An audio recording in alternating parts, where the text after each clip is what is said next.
তাড়াতাড়ি জাদুর শিংটা কেটে নে। আরে জাদুর শিংটা এখন আমার বেটির মাথায় লাগিয়ে দে, আর আমার বেটিকে এখানে রেখে দে, রাজকুমারী বেটিকে নিয়ে পালিয়ে যায়। 20 বছর পর যা হলো, রাজকুমারী হয়ে তো অনেক মজা হচ্ছে। এই গাধার বাচ্চা, তুই আমার পা ঠিক মতো দাবাতে পারিস না কেন?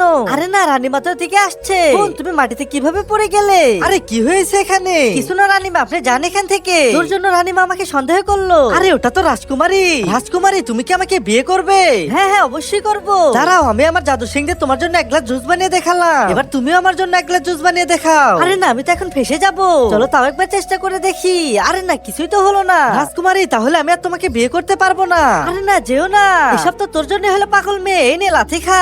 বন্ধুরা, এখন তোমরা আমাকে বাঁচাতে পারো, কিন্তু তার আগে যদি একদিকে টাকা রাখা হয় আর একদিকে তোমার মাকে রাখা হয়, তাহলে তুমি কোনটা বেছে নেবে? যদি তুমি তোমার মাকে বেছে নাও, তাহলে ভিডিওতে লাইক আর চ্যানেলটা সাবস্ক্রাইব করে দাও, আর কমেন্ট বক্সে বলে যাও আই লাভ ইউ মা। আরে এটা কি হচ্ছে? আমার জাদু সিংটা ওর মাথায় কিভাবে চলে গেল? আরে আমি রাজকুমারী হয়ে গেলাম কিভাবে? এটাই তো আমার আসল মেয়ে। রানীমা, আমাদেরকে ক্ষমা করে দি। না, তোরা তো এবার জেলে গিয়েই মরবি।